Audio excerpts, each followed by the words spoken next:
हाँ जी, good morning students, good morning, good morning.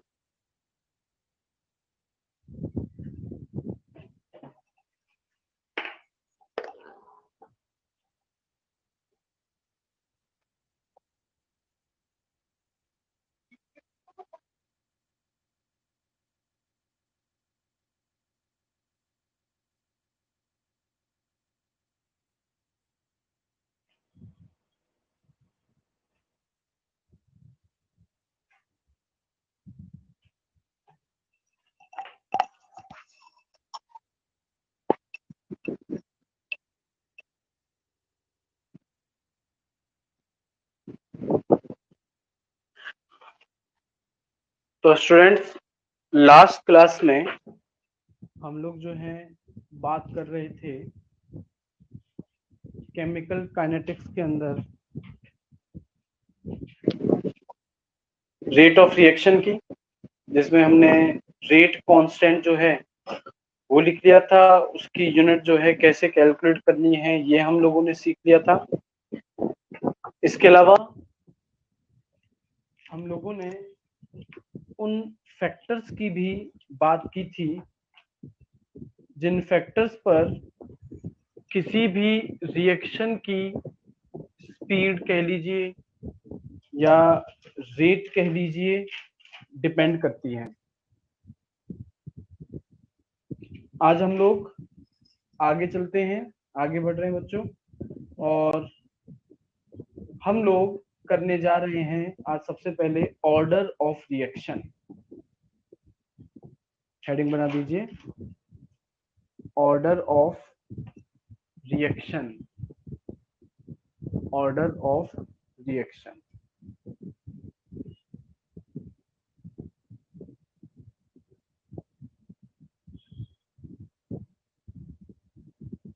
वैसे तो मैं इसे समझा चुका हूं कि जो भी आपके रिएक्टेंट्स हैं, अगर उन सभी की न्यूमेरिकल कोफिशिएंट को ऐड कर दिया जाए तो जो रिजल्ट आपके सामने आएगा उसी रिजल्ट को हम लोग क्या कहते हैं, ऑर्डर ऑफ रिएक्शन। डेफिनेशन लिख लीजिए सबसे पहले तो, the sum of SUM, the sum of powers, the sum of powers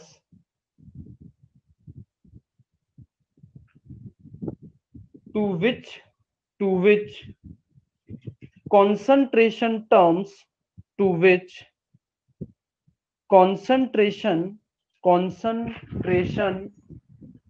terms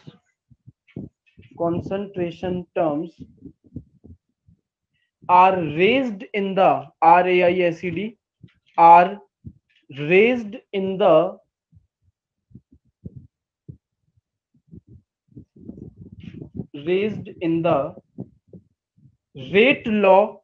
rate law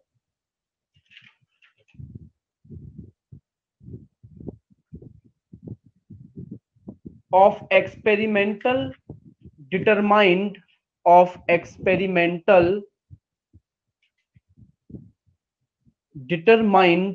experimental determined rate determining step of the reaction, rate determining step of the reaction is called order of reaction, is called order of reaction, order of reaction। तो ये क्या है, ये powers का सम है उन reactants की जो कि किसी भी केमिकल रिएक्शन में उस स्टेप में नजर आते हैं जो रेट को डिटरमाइन करती है। जैसे मान लो कोई रिएक्शन कई स्टेप्स में हो सकती है, पर उस रिएक्शन की जो रेट डिटरमाइनिंग स्टेप है, जो स्टेप रेट को डिटरमाइन करती है, रेट का पता लगाती है, उस रिएक्शन में, उस स्टेप में जो भी रिएक्टेंट्स इन्वॉल्व हैं, उन सभी रिएक्टेंट्स की जो पावर है उसे हम लोग क्या कहते हैं, रेट ऑफ रिएक्शन, हम सॉरी ऑर्डर ऑफ रिएक्शन हम लोग कह देते हैं। एग्जाम्पल, जैसे कि मान लो ऑर्डर ऑफ रिएक्शन के लिए हमने रेट लॉ लगाया R equal to k multiply by concentration of reactant की पावर x। तो यहाँ पर जो x है वही क्या है, वही आपका ऑर्डर ऑफ रिएक्शन कहलाएगा। पहले तो आप ये रेट लॉ लिख दो, R इक्वल टू के इंटू कॉन्सेंट्रेशन ऑफ रिएक्टेंट और उसकी power x, and here x is order of reaction. यहाँ पर जो x है वो ही ऑर्डर ऑफ रिएक्शन है।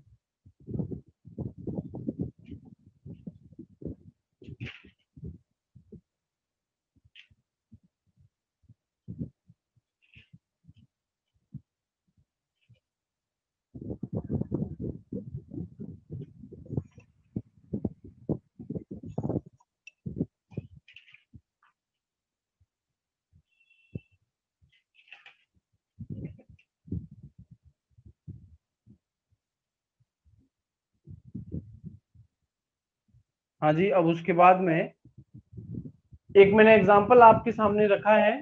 रिएक्शन है 2N2O5 gives 4NO2 plus O2। Reaction को देख करके लग रहा है कि इसमें टोटल दो रिएक्टेंट हैं, दो N2O5 हैं, जिनकी वजह से प्रोडक्ट आपको मिल रहा है। पर जब इस रिएक्शन की मैकेनिज्म में डाल जाते हैं तो ये रिएक्शन 3 स्टेप में होती है। पहली स्टेप है जिसमें N2O5 डिसोसिएट होकर आपको दे रहा है N2O3 plus O2। Second step में N2O3 और डिसोसिएट हो रहा है, ये आपको दे रहा है NO प्लस NO2। और थर्ड स्टेप में NO जो है वो N2O5 के साथ में रिएक्ट करके बना रहा है 2NO2। तो ऐसे करके इन तीनों स्टेप्स को अगर आप जोड़ दें तो और ये फाइनल रिएक्शन सेम वही बन जाएगी, 2N2O5 gives 4NO2 plus O2। ये रिएक्शन हमारे सामने जो है तैयार हो जाएगी। पर यहाँ ये जो 3 स्टेप्स हैं इनमें एक स्लो स्टेप है और एक फास्ट स्टेप है। दो फास्ट स्टेप है, एक स्लो स्टेप है। अगर आपको ऑर्गेनिक केमिस्ट्री का याद हो तो बताइए कौन सी स्टेप रेट डिटरमाइन करती है, स्लो या फिर फास्ट?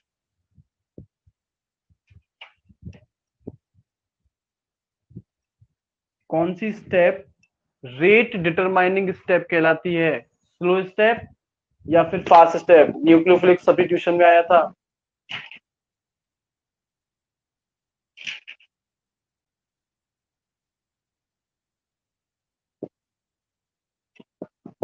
तो स्लो स्टेप जो है वो करेक्ट आंसर है। तो यहां आप देखेंगे स्लो स्टेप में कितने रिएक्टेंट आपको दिखाई दे रहे हैं, दो या फिर एक?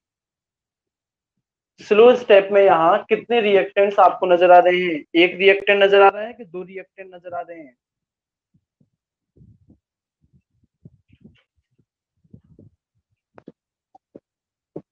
अभिषेक को स्लो स्टेप में दो रिएक्टेंट नजर आ रहे हैं।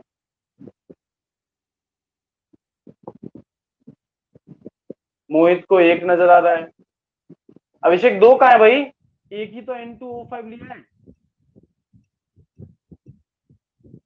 तो क्योंकि स्लो स्टेप में सिर्फ एक ही रिएक्टेंट इन्वॉल्व हो रहा है, इस वजह से यहां पर ये जो रिएक्शन है इसका ऑर्डर ऑफ रिएक्शन आएगा 1। मतलब ये फर्स्ट ऑर्डर रिएक्शन कहलाएगी। बना लो ये पूरा, पहला एग्जांपल उसकी मैकेनिज्म।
दूसरी जो रिएक्शन या दूसरा एग्जांपल जो हम लोगों ने डाला है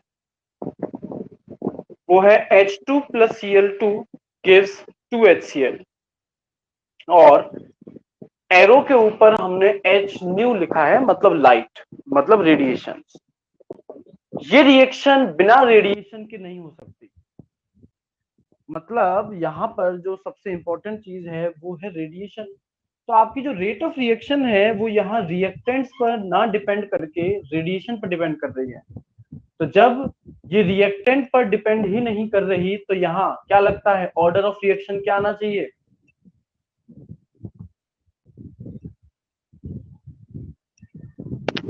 ऑर्डर ऑफ रिएक्शन क्या आएगा?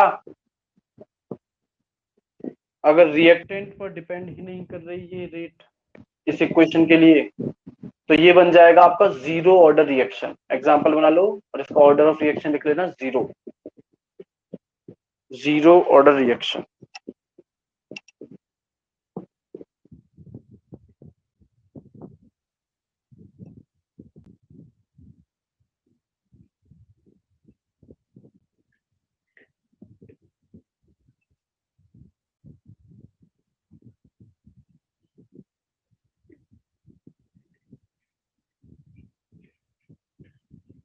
ऑर्डर ऑफ रिएक्शन के बाद नेक्स्ट हेडिंग है molecularity of reaction. Next heading है मॉलिक्यूलरिटी, मॉलिक्यूलरिटी ऑफ रिएक्शन। देखो मॉलिक्यूलरिटी ऑफ रिएक्शन हम लोग कहते हैं कि एक टाइम पर, एक साथ, एक समय पर कितने रिएक्टेंट मॉलिक्यूल्स आपस में टकराकर के प्रोडक्ट बना रहे हैं, इसे हम लोग बोलते हैं मॉलिक्यूलरिटी ऑफ रिएक्शन। देखिएगा, the number of species taking part, the number of species taking part in a chemical reaction, number of species taking part in a chemical reaction, in a chemical reaction which collide, COLLIDE, which collide simultaneously, which collide simultaneously to form product, to form product is called molecularity of the reaction, is called molecularity of the reaction, molecularity of the reaction। ये बड़ी आसान सी चीज है, बस आपको इसमें reactant count कर लेने हैं, टोटल रिएक्टेंट रिएक्शन में कितने हैं, बस वही मॉलिक्यूलरिटी है। अगर एक ही रिएक्टेंट है तो ऐसी रिएक्शन को यूनिमोलिकुलर कहते हैं, दो है तो बायमोलिकुलर, तीन है तो ट्राइमोलिकुलर। पहला एग्जांपल लिखो, H2O2 gives, H2O2 gives H2O plus half O2, H2O plus half O2, ये है यूनिमोलिकुलर रिएक्शन। एक ही रिएक्टेंट आपको नजर आ रहा है, यूनिमोलिकुलर रिएक्शन, मतलब इसकी मोलिकुलरिटी है 1।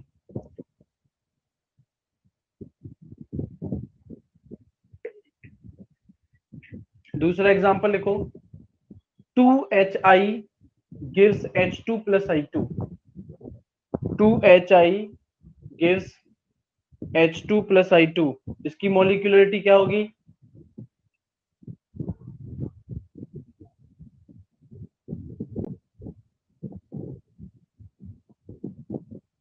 इसकी मोलिकुलरिटी क्या होगी? 2, मतलब ये बायमोलिकुलर रिएक्शन होगी।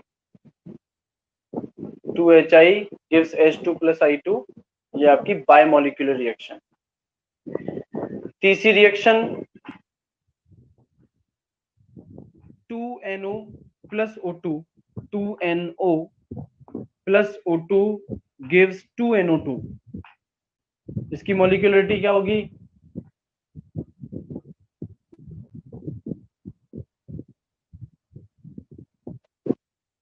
3, तो ये ट्राइमोलिकुलर रिएक्शन। ये आपकी ट्राई मॉलिक्यूलर रिएक्शन।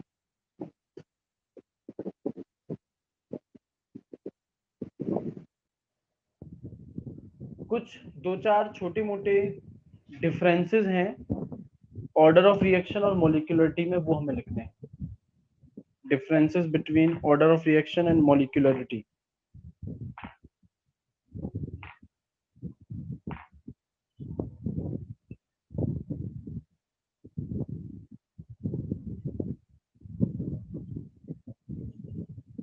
हाँ जी, फर्स्ट पॉइंट है order of reaction is an experimental value. Order of reaction is an experimental value is an experimental value, whereas molecularity is a theoretical value. Molecularity is a theoretical value. Order of reaction जो है वो तो practical observe experiment के through पता की गई value है, और जो मॉलिक्यूलरिटी है वो सिर्फ थ्योरेटिकल एक वैल्यू है जो पेपर वर्क करके पता की गई।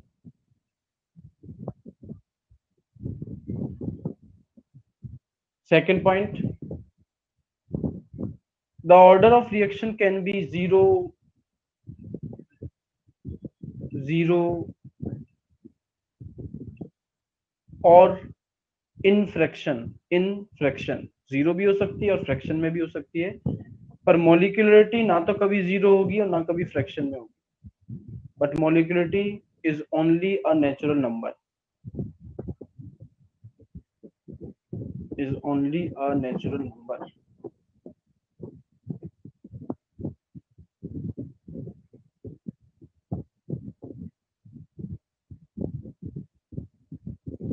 ऑर्डर ऑफ रिएक्शन जो है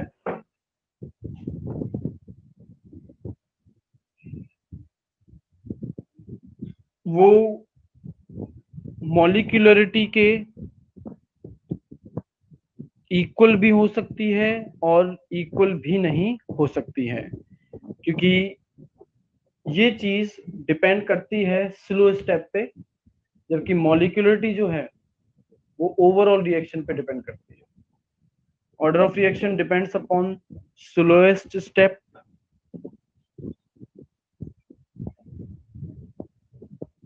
depends upon slowest step, while molecularity does not.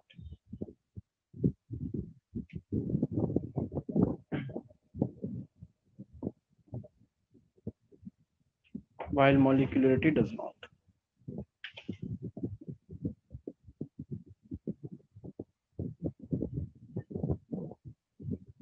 तो ये हमने order of reaction and molecularity कर लिया।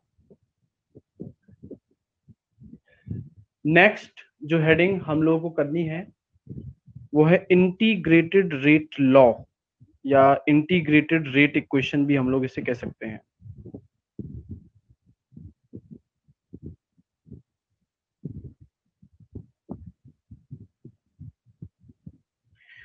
जब किसी इंस्टेंट पर, किसी एक पॉइंट पर हमें rate of reaction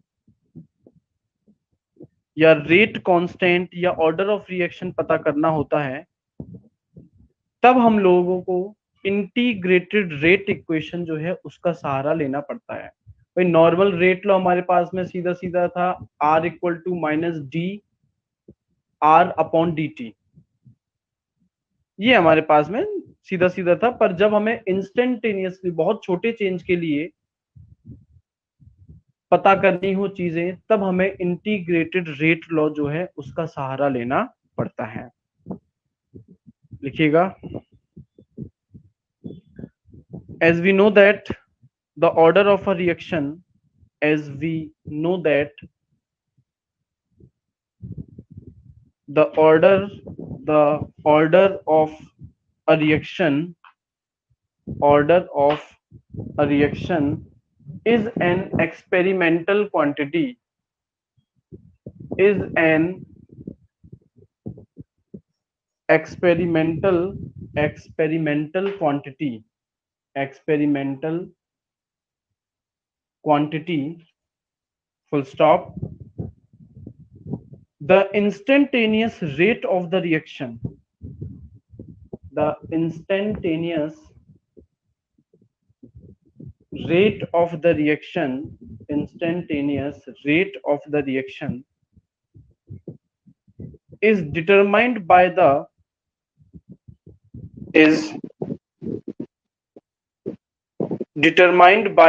slope of the tangent drawn, slope of the tangent drawn at a particular time, at a particular time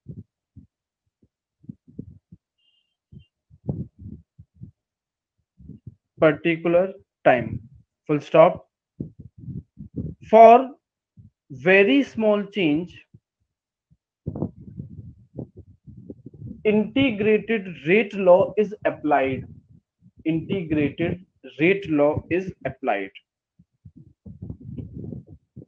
सबसे पहले हम लोग जो इंटीग्रेटेड रेट लॉ करने जा रहे हैं या इंटीग्रेटेड रेट इक्वेशन जो करने जा रहे हैं वो है जीरो ऑर्डर के लिए।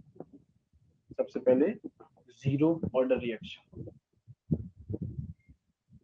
अगर हमारे पास रिएक्शन है reactant R gives product P, तो जैसा हमें पता है कि रेट लॉ के अकॉर्डिंग जो R आएगा आपका रेट ऑफ रिएक्शन वो आएगा माइनस D, बहुत छोटा चेंज है तो D concentration of R upon dt।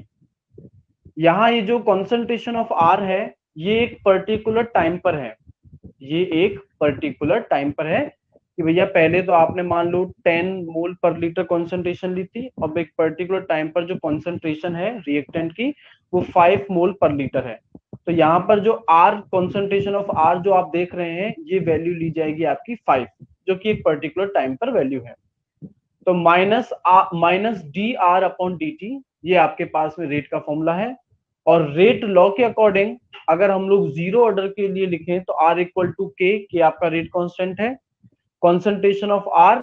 अगर ये जीरो ऑर्डर रिएक्शन है तो इस R की पावर क्या रखी जाएगी, जीरो। अब R की पावर अगर जीरो है तो किसी की पावर जीरो वो 1 बन जाता है, तो यहाँ R इक्वल टू आ जाएगा के। तो मैं दोनों फॉर्मूलाज को अगर इक्वल रख देता हूं तो minus d r upon d t equal to k या d r equal to minus k d t, मैं ये लिख सकता हूं।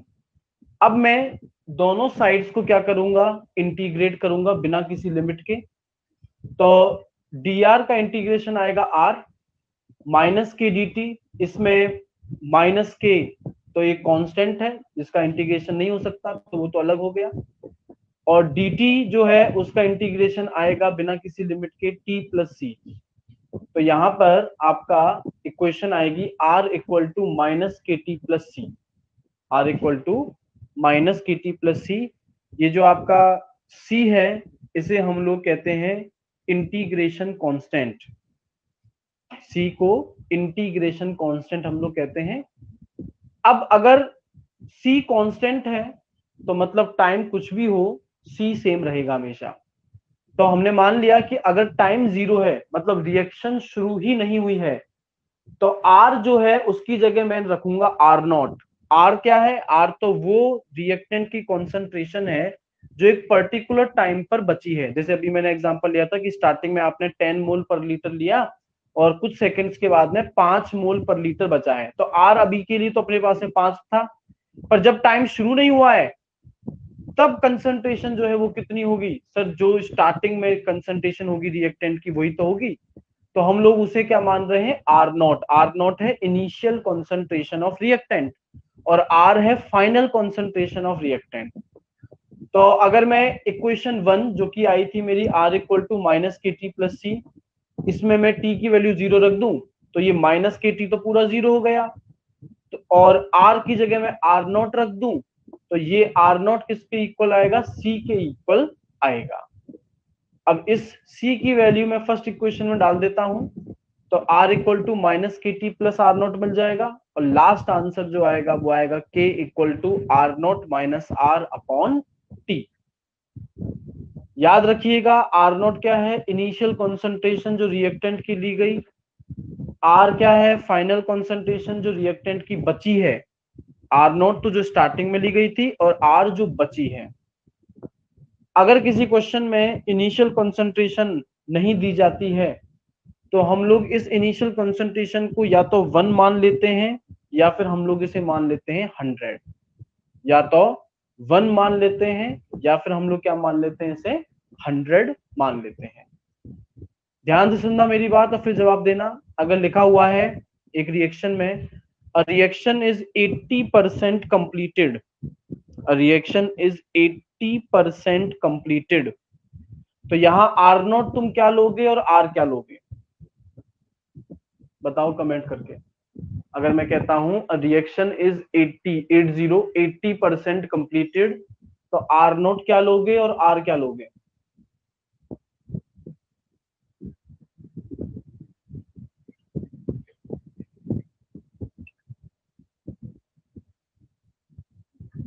आर नोट मैंने बताया जो इनिशियली जो स्टार्टिंग में लिया, और आर बताया मैंने जो फाइनली बचा है। ठीक है, लीना ने कमेंट किया है तो आप लोगों ने शायद देख लिया हो। आर तो अगर आप 100 मानते हैं, आर नॉट अगर आप 100 मानते हैं तो आर आप मानेंगे 20, क्योंकि लिखा है कि भाई 80% खत्म हो गई है रिएक्शन। तो जो भी आपने शुरुआत में लिया होगा वो 80% कंप्लीट हो गया होगा, तो बचा कितना होगा। ठीक है, अगर किसी रिएक्शन में इस तरीके से लिखा हुआ है reaction in which reactant is present 70%, reactant is present 70%, तो अब आर नॉट और आर क्या लिए जाएंगे।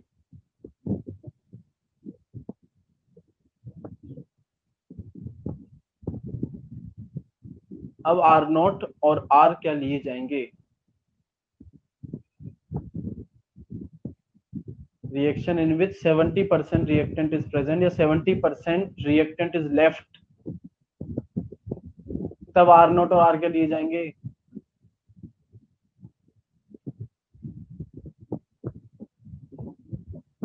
अब क्वेश्चन कह रहा है कि 70% रिएक्टेंट लेफ्ट मतलब बचा है।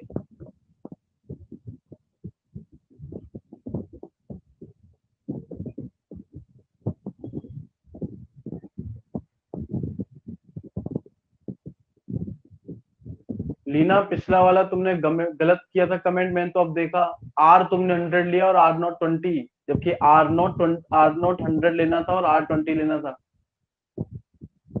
तो भाई क्वेश्चन कह रहा है कि 70% बचा है, इसका मतलब जो बचा है वो तो आर है 70%, तो आर नॉट क्या लोगे। अगर आर नॉट तुमने 100 माना है तो आर 70% बचा है, आर जो है वो क्या लिया जाएगा, यहाँ 70 लिया जाएगा। आर नॉट 100 और आर जो है वो 70 लिया जाएगा। ये आपका इंटीग्रेटेड रेट लॉ कहलाएगा जीरो ऑर्डर के लिए। फटाफट से इसे आप लोग बना लीजिए, सारी चीजें लास्ट में इसमें मेंशन कर देना। आर नॉट क्या है, initial concentration of reactant, r क्या है, फाइनल कंसंट्रेशन ऑफ रिएक्टेंट, कि आपका रेट कांस्टेंट हो गया।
एक एक चीज इसमें मेंशन कर देना बच्चों।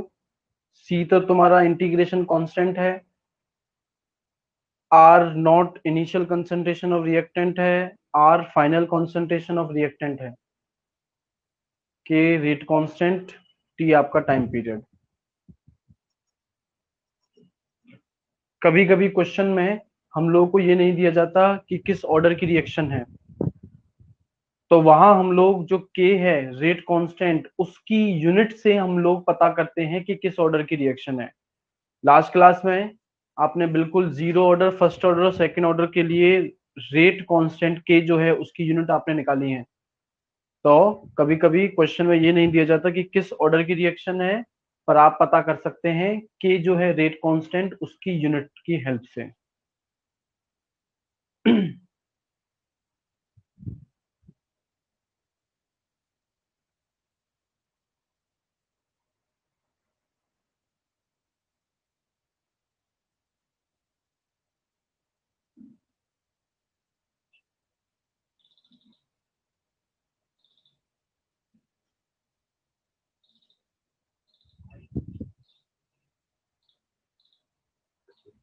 11th क्लास में मैंने आपको लॉग जो है वो देखना सिखाया था। यहाँ इस चैप्टर में आपकी लॉग टेबल जो है वो बहुत काम आने वाली है, और आज ही अभी थोड़ी देर में ही आपके काम आ जाएगी। तो आप लोग लॉग टेबल अपने पास रखें, या तो आपकी किसी बुक में होगी, या फिर आपके पास में गूगल भाई है, गूगल भाई से आप लोग इमेजेस जो है डाउनलोड कर सकते हैं, पीडीएफ जो है लॉग टेबल की वो भी डाउनलोड कर सकते हैं। पर log 1 से log 10 तक की वैल्यू आप लोगों को याद होनी चाहिए। आपके एग्जाम में जो जनरली क्वेश्चन आता है वो ऐसा ही आता है, जिसमें log 1 से log 10 की वैल्यू पुट करने पर आपका आंसर बड़ी आसानी से निकल जाता है। तो आपको log 1 से log 10 तक की वैल्यूज याद होनी चाहिए। Integrated rate law zero order के लिए बना लीजिए, और जब बना ले तो कमेंट कर दीजिए।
ठीक है, मेरे पास में कमेंट्स आ गए हैं।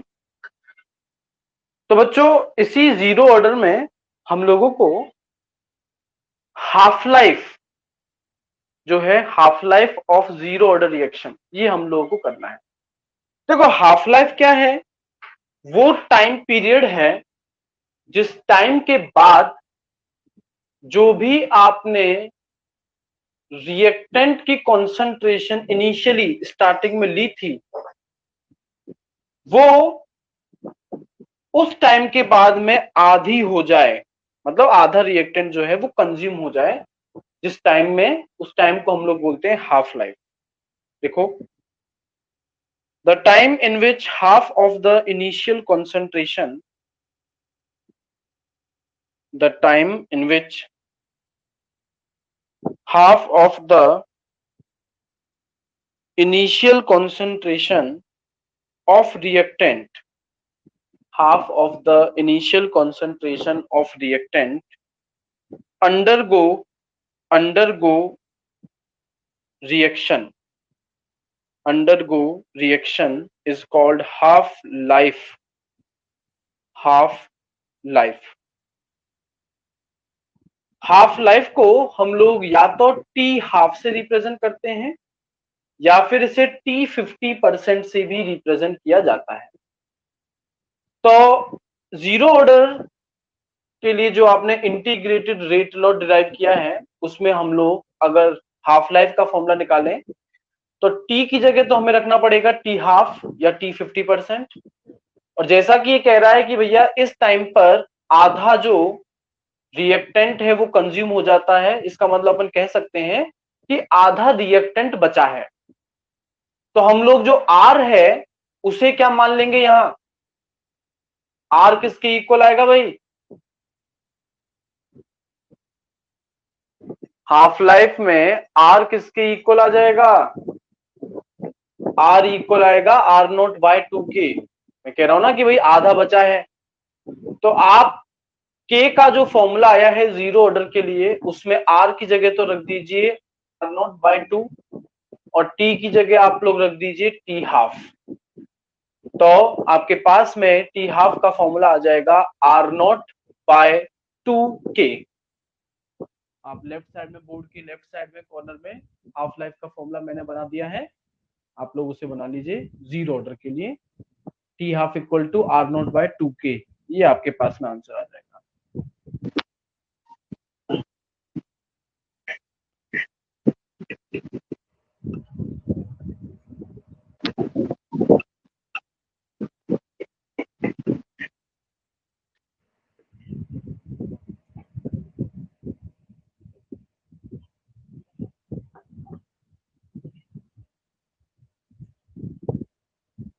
हाँ जी,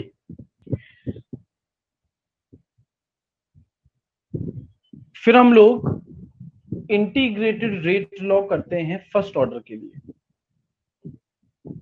फर्स्ट ऑर्डर के लिए इंटीग्रेटेड रेट लॉ की हम लोग बात करते हैं। तो आर का formula minus d r by d t तो है ही, पर फर्स्ट ऑर्डर के लिए integrated rate equation, rate law जो है वो कहता है r equal to k multiply by concentration of r, क्योंकि अब फर्स्ट ऑर्डर है तो इसकी पावर क्या रखनी है हमें 1। तो r equal to k are आएगा, तो दोनों इक्वेशंस को अगर आमने सामने रखें तो minus d r by d t equal to k r आ जाएगा। इसी फॉर्मूला में थोड़ा बहुत चेंज ला करके मैं इसको बना सकता हूं d r by r equal to minus k d t. दोनों तरफ का इंटीग्रेशन करूं तो integration of d r by r equal to integration of minus k d t, minus k तो कांस्टेंट है, dx अपॉन x का integration आता है ln x नेचुरल लॉग।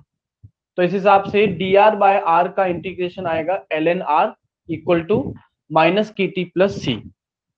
अब यहां मैं अगर c की वैल्यू निकालने जाऊं तो टाइम में मान लूंगा 0, और जब टाइम 0 मानूंगा तो r को किसके इक्वल रखूंगा, r नॉट के।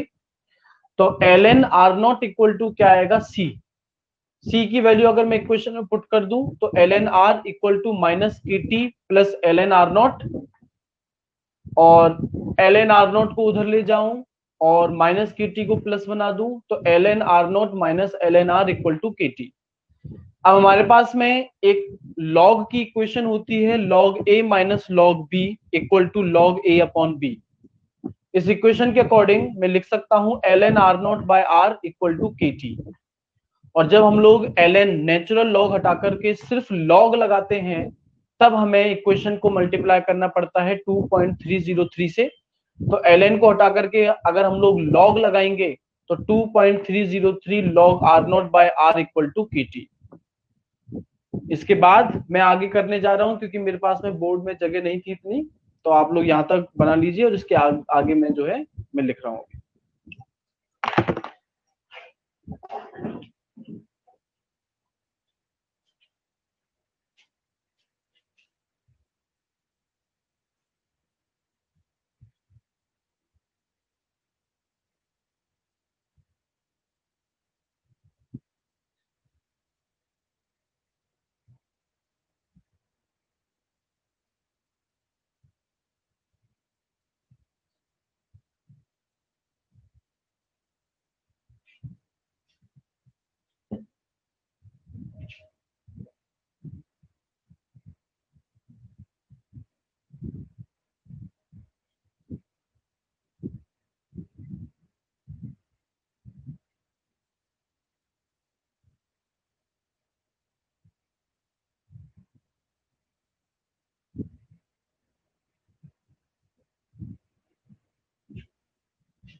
तो इस लास्ट फाइनल इक्वेशन में अगर हम लोग मॉडिफिकेशन लाएं तो हमारे पास में जो इक्वेशन आएगी वो आ जाएगी k equal to 2.303 by t log are naught by r, log are naught by r. ये हमारे पास में इंटीग्रेटेड रेट लॉ आ जाएगा फर्स्ट ऑर्डर रिएक्शन के लिए।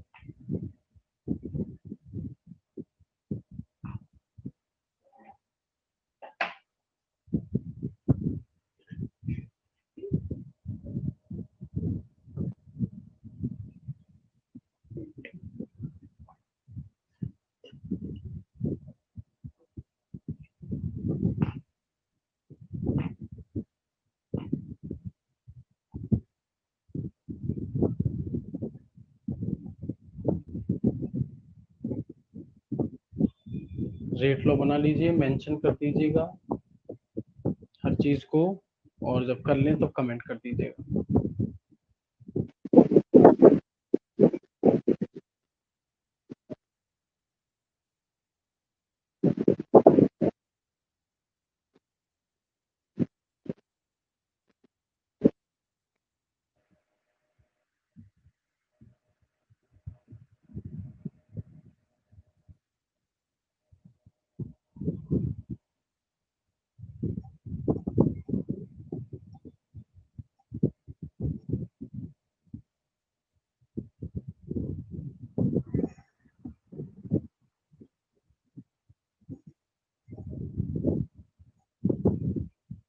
ठीक है, मेरे पास कमेंट्स आ गए हैं।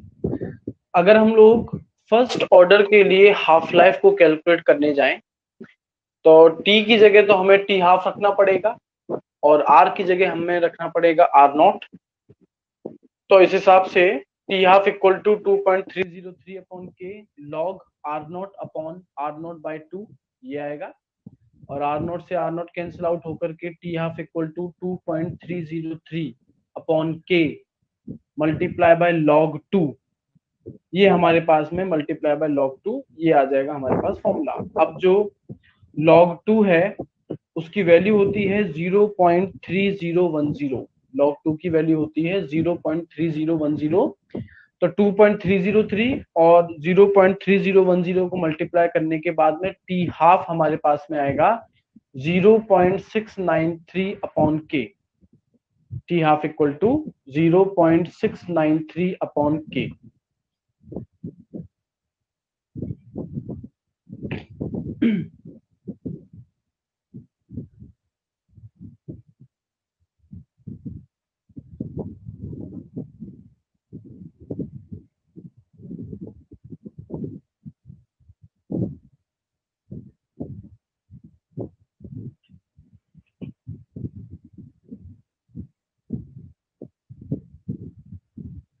आप लोगों को लगभग आधा या एक पेज छोड़ देना है, क्योंकि आपका यहाँ एक होमवर्क है। आपकी बुक में जितनी भी जीरो ऑर्डर और फर्स्ट ऑर्डर के एग्जाम्पल्स जो रिएक्शंस दे रखे हैं वो सभी आपको लिखने हैं यहाँ।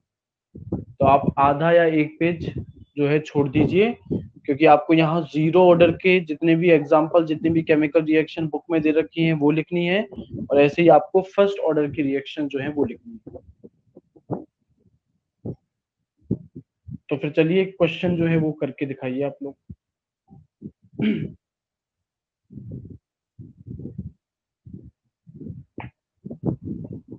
क्वेश्चन लिखिएगा।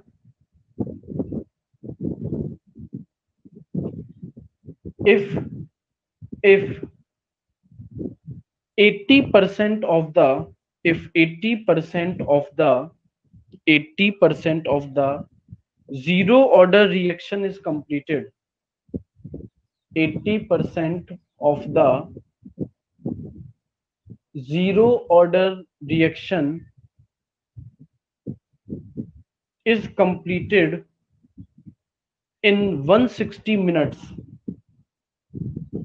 in 160 minutes, then what will be the rate constant? Then what will be the rate constant? अगर एक जीरो ऑर्डर रिएक्शन 80% कंप्लीट हो गई है 160 मिनट में, तो उसका रेट कांस्टेंट क्या होगा? बताइए जल्दी से सॉल्व करके। याद रखना, इस चैप्टर में अगर टाइम की यूनिट मिनट में है तो मिनट में ही रहने दीजिए, सेकंड में है तो सेकंड में रहने दीजिए, अगर आवर्स में है तो आवर्स में, और ईयर्स में है तो उसे ईयर्स में ही रहने दीजिए।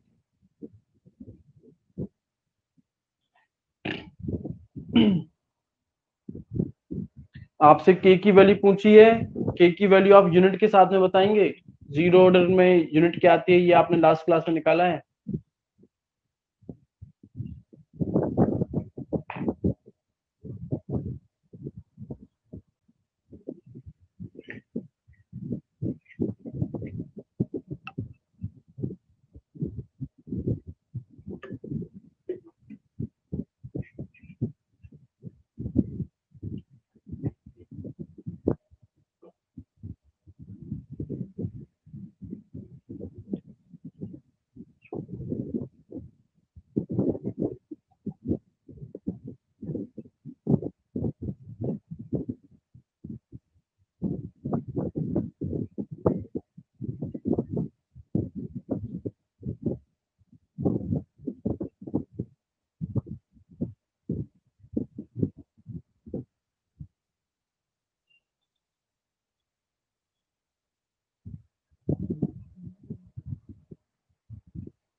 ठीक है अभिषेक, थोड़ी सी गड़बड़ हो गई है बेटा।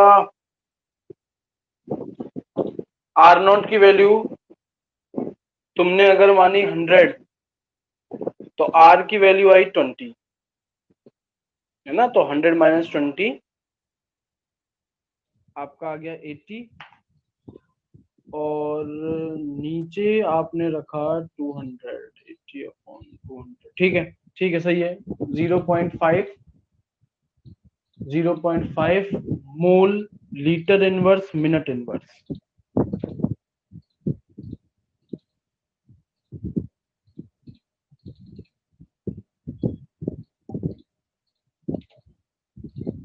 Mole litre inverse minute inverse.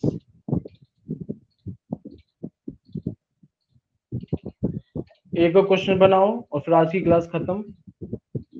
Rate constant for a zero order reaction is, rate constant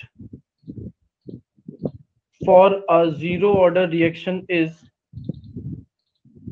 3 into 10 raised to the power minus 2, 3 into 10 raised to the power minus 2 mole liter inverse second inverse, mole liter inverse second inverse, full stop. After 25 seconds concentration of reactant is found to be, after 25 seconds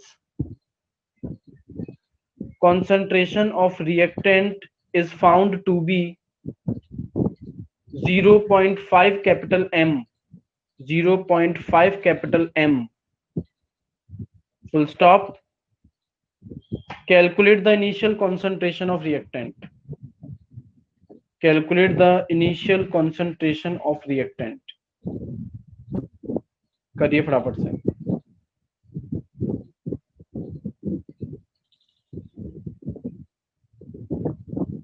are note आपको पता करना है, आपको are they दिया, T दे दिया और के दे दिया है।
अभिषेक का जवाब गलत है भाई, अभिषेक गलत है। आंसर आपका 1.25 मोल पर लीटर। 1.25 मोल पर लीटर, ये आपका आंसर आएगा।